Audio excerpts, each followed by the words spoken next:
Hello, what's up, guys? Welcome to another Boleros podcast.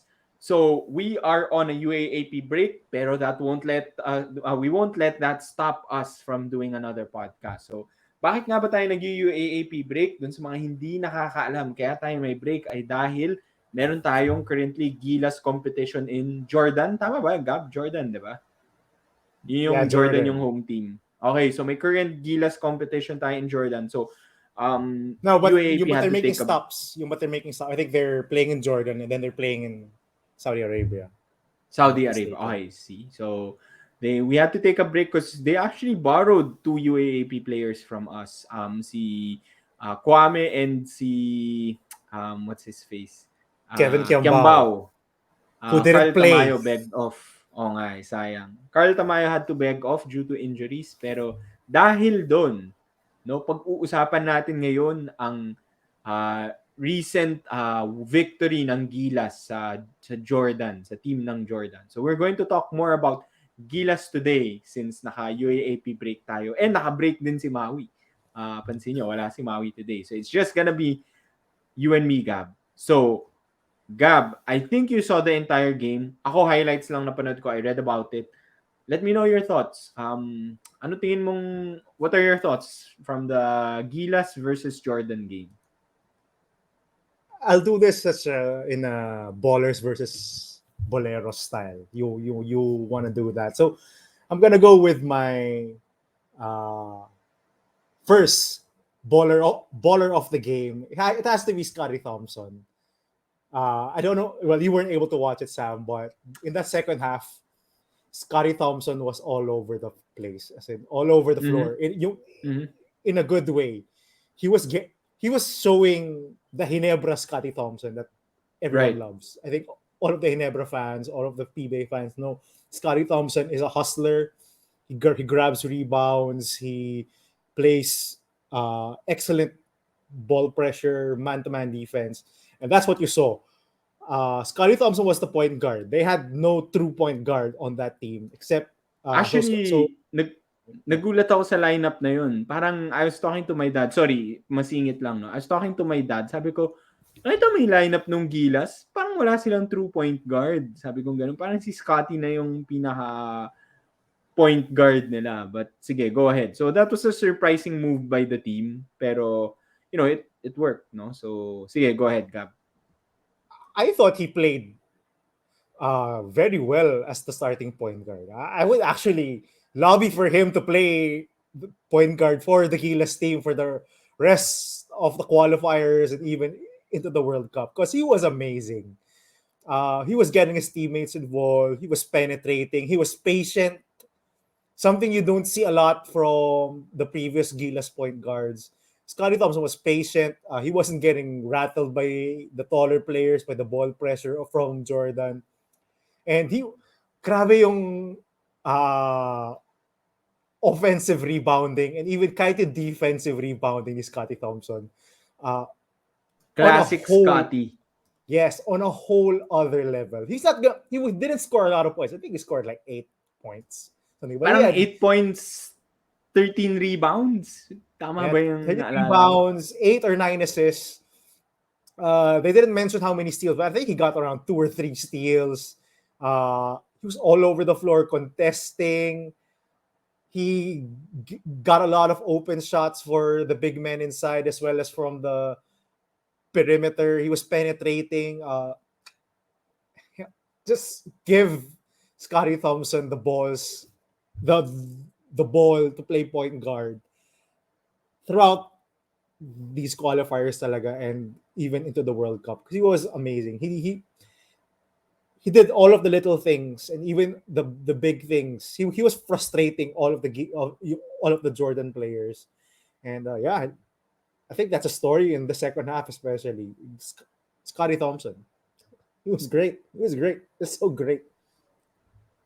Yeah, I agree, no. So agree with all your points. Actually, I'm surprised bakit hindi nila kinukuha si Scotty before. Sobrang perfect nung game ni Scotty sa Gilas. I think to be fair then, sobrang yung game din ni Scotty has evolved a lot since he was a rookie, 'di ba? I think for one, mas confident siya ngayon, mas steady na siya or mas steady point guard na siya, I would think. And more importantly, I think you would respect his three-point shot now. At least like sa PBA, people have to respect his three-point shot. And I think before the Gilas competition, their last game was against San Miguel, tapos nag-game winning three siya nung game na yon. So big improvement yung three-point shooting niya. Dati I don't think he could, reliably shoot three-point shots. So um kudos to Scotty and I guess to the coaching staff of Ginebra for really developing Scotty. I think si Coach Tim Cone is also part of the Gilas coaching staff if Yeah. I'm not mistaken. So I think it also helps that Coach Tim is there. Lots of people, lots of familiar faces also for Scotty. Si Japet and Jamie Malonzo were also part of Gilas. So at least hindi siya super new faces lahat, 'di ba? But agree with all your points, Gab. I would say I would really push for just always having Scotty Thompson on the team. If he plays like this, again, to your point, Gab, he doesn't have to score a lot of points. 8 points is, more than enough for Scotty. Pero yung 13 rebounds as a point guard, yung steady ball handling, yung hustle and energy sa defense, and also yung playmaking, di ba? I think if I remember correctly, 8 assists din siya nun. So, um, he might just be the type of point guard that we need for Gilas now and moving forward. Um, Maganda din kasi yung energy ni Scotty, eh. Alam mo yun, he plays with Yeah. a lot of energy and very positive yung energy niya. Kahit when you watch Ginebra games, talagang he's that spark of energy kapag naglalaro siya sa team niya. No? So, lalo na yung mga rebound niya, yung out-rebound niya yung mga big men. Yun yung parang, Yeah. alam mo yun, pag naglalaro ka, tapos kampi mo yung smallest guy on the court or one of the smallest guys on the court, tapos makikita mo rumi-rebound siya ng ganun. Which is, we know na that's his signature, di ba? Pero as a big man, matutuwa ka sa ganun eh. Parang you wanna fight for the rebounds din kung yung point guard mo lumalaban ng ganun eh. On the Go opposite ahead, end, you were saying. uh, Mm-hmm. on the opposite end on Jordan, makita mo rin na naiinis sila pag nakuha ni Scotty Thompson yung offensive rebound. And, they would uh, point at their teammates, hey, why are you boxing out? Or they were slumped Boxing out, yeah. afterwards. Yeah. So, it does two things, it energizes your team and it also drains the energy from the other team because you play defense for 24 seconds and suddenly you have to play defense again, hard defense. So that's pretty tough. uh, who do you have as a baller of the game from that Gilas matchup against Jordan? Um, who do I have as a baller? Honestly, Scotty Thompson din talaga pipiliin ko. Like, by far, it was, I think, Scotty. Again, kahit na hindi siya nag-score ng maraming points, I think he really had like the best impact dun sa team. But siguro if I had to choose someone else, I would say siguro I would say, may mga easy choices. CJ Perez, not Dwight. Dwight didn't play well actually. CJ Perez and sino yung isang guard? Bobby Ray. Bobby Ray Parks. I think they were both also solid sa game. I think Bobby Ray Parks kept the game close nung first half. Um, but actually, I'm gonna go for a big man naman. I'm gonna go for Kai Soto. Yeah. Hindi siya super, again, I'm not sure ilang points ba yung, I think nag-double digit points siya. But Yeah. I think he played better nung second half. But I'm just happy for Kai when I see him doing well internationally. Just because I know na on and off siya sa NBL. sa 36ers. Minsan hindi siya nakakalaro, minsan nakakalaro siya. And I'm just happy like when I see him get a lot of playing time and a lot of air time, and helping him build his confidence then. So, and I think maganda naman yung impact ni Kai. He scored a couple of points lalo na ng second half. Meron din siyang parang put back dunk ba yun, or basta parang rebound na Yeah, parang put back sobrang dunk. hinila niyang gano'n. Oo, tapos he had a couple of blocks if I remember correctly. So, and a couple of threes. I think iniiwan siya sa three-point shot eh. Meron siya parang isa nag-step in lang siya tapos tinira niya eh. First half ata yun. So, really happy for Kai. I hope he gets to saan man siya maglaro, no? NBL, whatever, Japan League, NBA. I hope he gets to join Gilas pa rin. But continue to develop, no? So, yun yung mahirap kay Kai eh. I think like a lot of the teams that he joins, yun yung medyo reklamo. Na nawawala kasi siya. Remember that was his problem with the G League, kaya siya umalis nung sa team because he played for FIBA during the G League playoffs, I think. So, I don't know, Still I'm a just happy stupid for Kai. decision. I thought I that know. was really Yun stupid. nga, yun nga. So, hopefully he gets to play more for Gilas without interfering with his professional career para at least mas ma-develop din siya. So same tayo, Sam. As my runner-up baller of the game is definitely Kai. Those two threes that he hit, I think were, and he had one more which went in and out. So you can see that he really has the stroke to shoot it there, and I think Yeah. he definitely should shoot more. Especially in that game where they had a really big guy on the other end. I forgot his name. Yeah, siya yung leading scorer eh, di ba? Yeah, that big dude from Jordan, I forgot his name. I'm sorry. But he was creating havoc inside. He was such a big guy. He was pushing Kai Soto, which is, I think, the reason why Kai Soto was benched for some time in the first half. He was getting eaten alive Shove. Mm. Okay, by okay. by that center of Jordan. They played Ange, who played a terrible Poorly. game. Yeah, he played poorly, but he was the guy who was matched up most of the time to that big man, and he had more strength to box out that big guy from Jordan. But Kai played with a lot of aggression. He was crashing the glass when needed. He just couldn't outmuscle that center. He was shooting threes, making hook shots, and being in the right place for those drop-off passes from Scotty, from CJ Perez. So, yeah, Kai, he played really well. He had some bad moments, but he had a lot of good moments. And just being a big guy, just being a big guy inside that paint makes a big difference. So, Kai Soto, as same as you, Sam, I'm happy to see him being successful. Mm. So for Okay, next so for sino ang go. bolero mo? Sino ang bolero My mo? Bolero,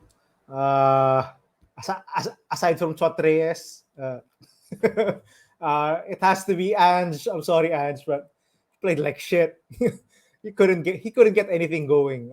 He had some solid possessions defensively, but overall, I want to say he was fatigued, but he has made some dumb plays. A lot Pero of dumb plays. okay. Like what? He Like felt what? rushed. What dumb He plays? felt he felt rushed a lot of the times. There were some times na he would get on the perimeter. He was called for traveling multiple times, 3 or 4 times. He tried to take it to the hole and was called for traveling. Uh, he had one bucket of Yeah. a floater, and that was it. Um, a lot of yung defensive assignments. And he just struggled. Uh, I was kind of thankful also because he didn't get injured because he fouled out. And yeah, just so dumb fouls Wait, also. fouled out si Kwame? Hindi ko alam Yeah, 'yun. he fouled out. He fouled out. He had a lot Mm. of dumb fouls when he was reaching in, making stupid decisions, just stupid decisions. Very unlike him. He played terribly. And yun, that's Ange Kwame, man. Just my bolero of the game.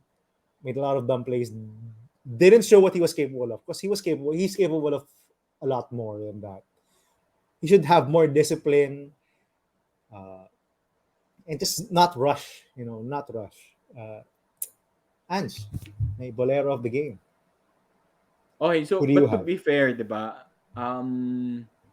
Even before that games, nung sinabi niya na sasali na siyang Gilas, ayaw natin, 'di ba? Dun sa Telegram natin with Maui, ayaw natin kasi alam natin he's not 100%, and that could also affect yung alam mo na mobility niya and yung speed niya. Even kahit sa UAP, 'di ba? Like he's had some bad games. So I really feel like that injury is bothering him also. But dun sa mga dumb fouls, hindi ko alam yun. Kasi Which is why again, I was pinanood ko happy lang highlights. yung when he fouled out. I'm like, yes, Oo nga. you get the rest. You get the rest. No Yeah, injury. tama yan, tama yan. Tama yan. Okay, ako bolero ko. Pipiliin ko ba yung isa pang Atenista na na hindi gumawa? Hindi, actually medyo yeah, but I have to call out Dwight. Hindi din siya gumawa. I think it was like 2 of 11 or 2 of 12 yung shooting niya. So, not what we're expecting from Dwight.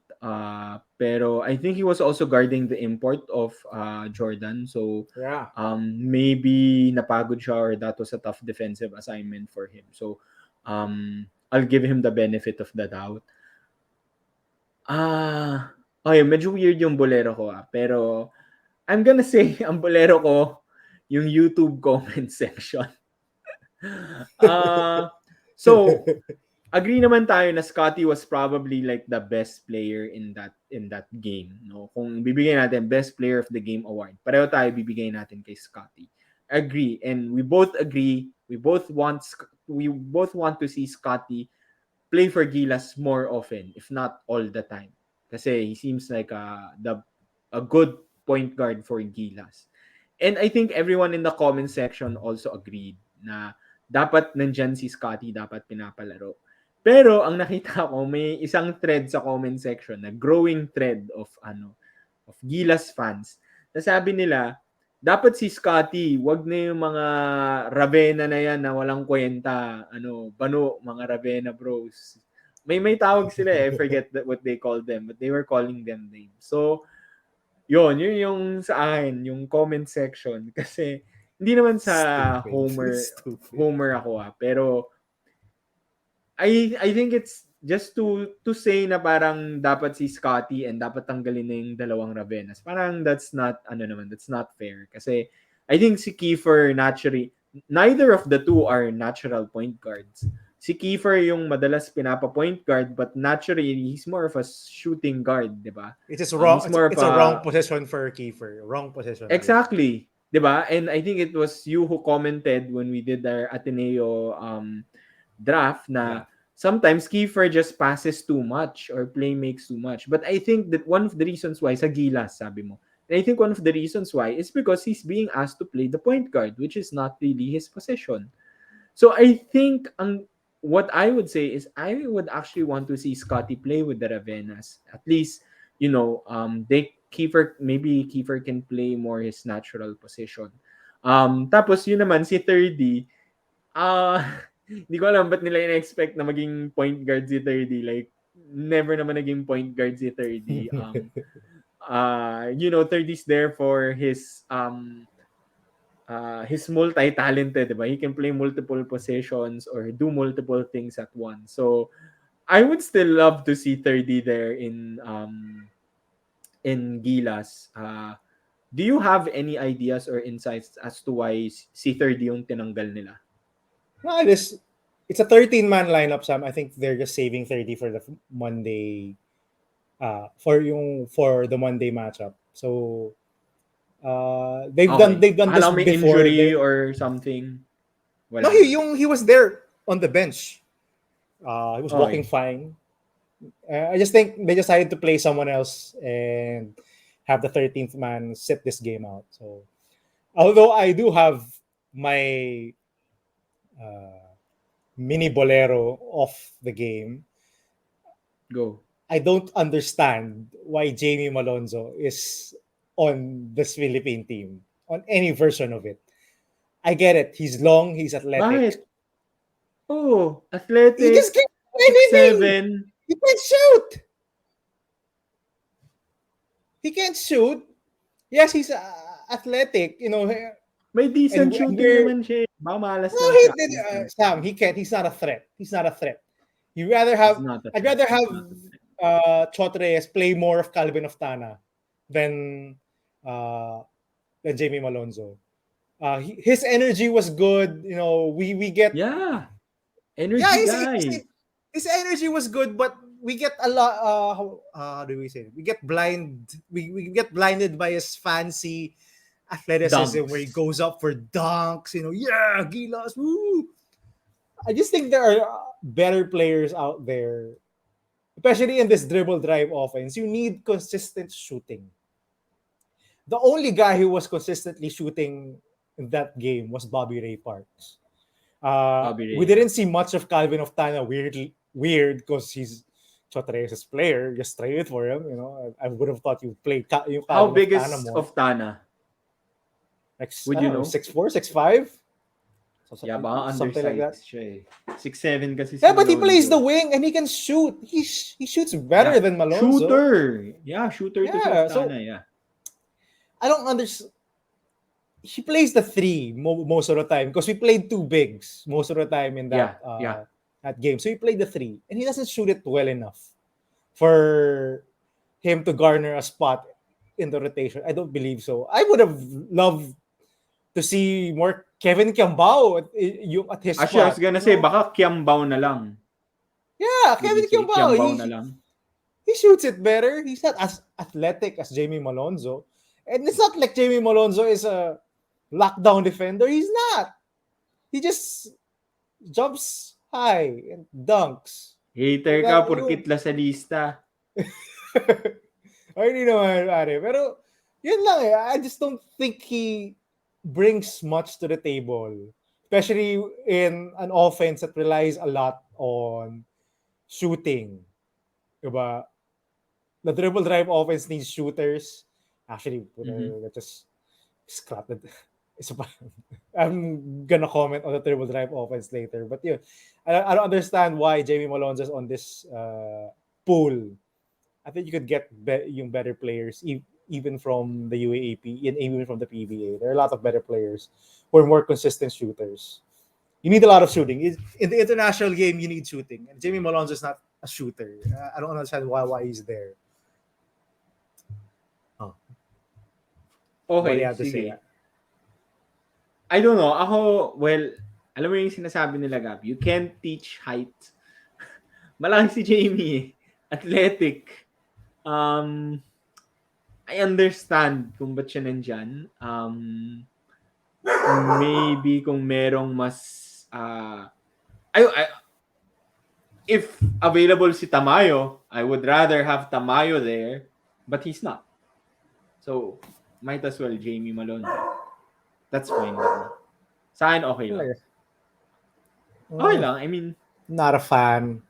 They should have given the minutes to Kevin Kiambao and let him develop. Diba? yeah, Or that also. Yeah, that also. yun lang.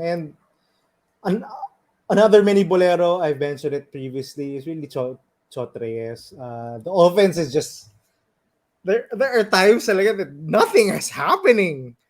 Alam mo yun? It just Talaga? of course in the highlights we won't see it and see a lot of made buckets. Yeah, There are yun nga. Kaya hindi ko alam. there are a lot of possessions. Nothing was happening, pare. As in, nothing. As in, the initial action happens, they free up the ball handler or the shooters, or in the wing they do some handoffs, but then it's just 14, 12 seconds of them trying to figure something out or what's happening. Nothing. Just Scotty has to make a play. Like, okay, let's just do something. I'll just make a play, let's drive and do something. It's CJ Perez, I'll do a pick and roll, whatever. Nothing. Everyone's just standing around. I mean, nakakasakit ng ulo eh. I just think their are better ways to play basketball in the international level than what's happening in Gilas.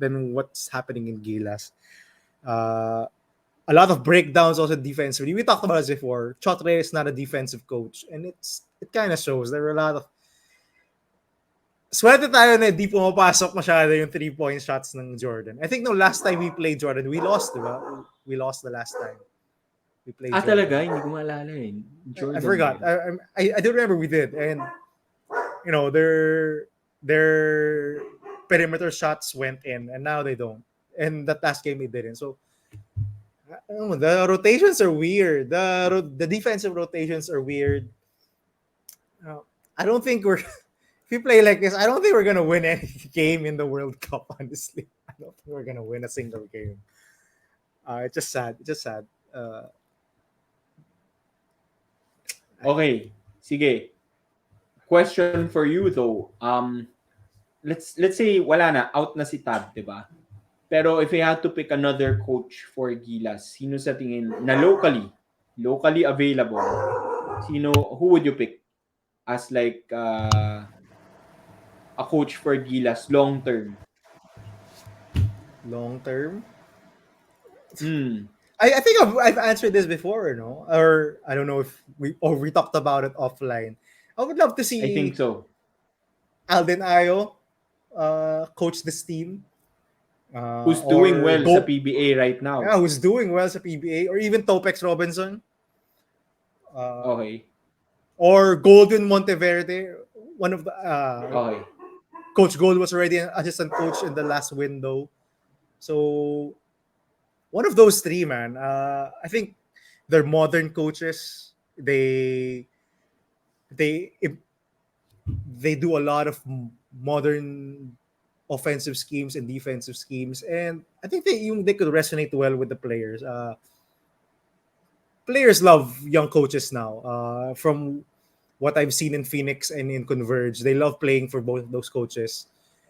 They love to run a lot. They love to shoot a lot of threes, and that should be our game. We're not big. We're not gonna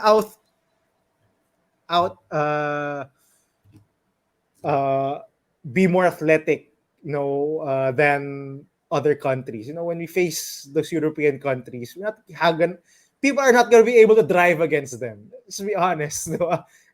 Kahit na yung mga smaller guards natin are not gonna be able to drive against the bigger players from other countries. It's just not gonna happen. We saw it with Lebanon. Even Lebanon is killing Gilas. They're not gonna let them drive to the basket. So more creative offense, more creative defense. People who are willing to experiment, because we all know Chatres is gonna do what he's gonna do, and he's not gonna try new things. It's been how many losses already, and he hasn't tried anything new. So those three coaches, I would love to see them take on bigger roles. So no, that's it. Yeah. Coach. Yeah, I agree. Ako, you actually answered yung answer ko din. Ako si Coach Gold, actually curious din ako eh. We've seen yung system niya sa UP, and yun nga, sabi mo, modern coach siya. So, would be interested to see him coach in Gilas also. Okay, moving on to players. Para ma-connect natin sa UAAP, and we've talked about this before. Last year, tinanong natin din yung question na to. So ngayon, this year, sa UAAP Season 85, sino para sa'yo ang UAAP player that you really want to see play for Gilas, or you feel like would do well in Gilas? Joaquin Manuel. Pwede. I'm joking, pare. Go. Well, obvious answer. The point guards. Jerome Lastimosa, Fortsky Padrigal, JD Kagulangan. I think those are obviously the top three point guards. You can include LJ Gonzalez there. But those point guards, I think, they're exceptional. They can score. They can play make for other teammates. They can be taken advantage of on the defensive end because they're small, but I think they can make up for it by being pesky. Again, you have to have a defensive scheme that uh, kind of makes up for the lack of size. You know, a lot of blitzing, switching. You know, just more creative defense just to cover up your smaller point guard. But those point guards, man, uh, Fortsky has shown that he's a big time player. Jerome Lastimosa, would love to see him play in the international game. And JD Kagulangan, if there's ever a truer point guard, that's him, JD Kagulangan. I would love to see them play for Gilas. So yeah, uh, those are my guys. Um, I agree. If you asked me this same question last year, I would have picked um kung point guard, I would have, well, may SJ Belangil tsaka RJ Abarientos. But excluding them, the two of them, um, I would have said Daming Lastimosa guards, over no? Kagulangan. Oo. Actually, I interested ako to see SJ and RJ back now that they're, playing internationally also. But anyway, I would have said Lastimosa over Kagulangan. But alam mo, this year, now, actually, I would say baka mas gusto ko si Kagulangan over Lastimosa. Um, Kasi Kagulangan just really makes big time shots and hindi siya takot eh. Hindi siya takot, I think. So he plays fearlessly. So gusto ko makita yung ganung laro niya sa Gilas. But since you chose a bunch of point guards just like kanina, this time I'm gonna choose big men. And I don't know kung eligible sila, but just saying na I'm curious to see them. I actually wanna see Kai Balungay or actually yung teammate ba niya o friend niya si Luis Villegas. Imagine like maybe instead of Jamie Malonzo, Luis Villegas, a 3-point shooting, 6'7", forward, that can also rebound, is also a decent rebounder. I would like to see him play for Gilas in sort of like a ano ba, Ranidel de Ocampo type of role. So, and then si Kai, maybe not much of a shooter as Luis Villegas, pero, mas kind of similar to Malonzo, may athleticism. So, um, and size. So, yung dalawa I yon ang don't naisip ko. I don't But think they're I don't, eligible though, Sam. yeah, yeah, yeah. I know. I I don't think think they're napag-usapan na eligible. natin to I know si Kai is not. I'm not sure Luis Villegas, I'm not sure kung eligible siya. But I know Kai is not. Oh. Yeah, so yun. Another guy from UE that I've seen play and I think his game translate. I talked about shooting CJ Payawal from UE. Again, I'm not sure if he's eligible as well, but Phil Am eh, no? Phil Am din eh. Phil but you know, the guy can shoot. We need people That's who can true, that's shoot. true. Just weirdly enough, we don't have enough shooting in our national team, which is so weird talaga. So weird why we don't have enough shooting in our national team. But Pero Gab, speaking of Phil Amps na may shooting, although mid-range jumper, why not no. Mr. Shani No, no, no, Winston? no, no, no, no, no, no, no, no, And no. No. supposedly eligible siya, di ba? Tama ba? Yeah, Eligible na siya, he confirmed. yes, he's eligible to play, but if I were the coach, I would not put Sonny Winston there. We talk about point guards. He's not a point guard. He's a very small shooting guard. So you have to pair him with a point guard who's also pretty small. And it's a defensive nightmare and he's a black hole on offense. He just doesn't know how to pass. He all he knows how to get. In fairness to him, he's a pretty good scorer. He knows how to get to his spot Spots, and yeah. score from that. He's pretty good at that. But again, we have enough scorers, Sam. Fair Our team enough. is full of scorers. Kung isama pa si Jordan Clarkson, man, Johnny Winston's not gonna do anything. We need other people who can do things aside from score. Shawnee over JC. Shawnee Fuck. over JC. Go ahead, go ahead. Eh, yun nga eh. Which is why I think si Scotty Thompson is perfect as a point guard because he doesn't want or need to score. He scores when he has to, but he's not, all looking for his shot all the time. Which is why I think same thing for JD Kagulangan. He's not looking for his shot most of the Correct. time. He's looking to set the offense and get the best shot, whether it's for him or you or his teammate. Just run the offense and get the best shot for the team. That's what we need. Which is why we haven't been successful in the past few windows because we've had point guards who are scorers who are asked to distribute the ball.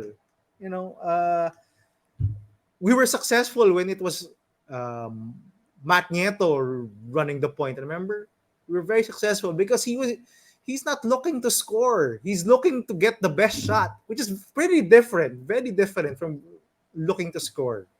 So I don't think Shawnee Winston is a pretty good fit in the national team. Right? Again, a lot of Filipinos are gonna get caught up with the number. He's a bucket. He makes a lot of shots. He knows how to get a bucket, but it's not what we need.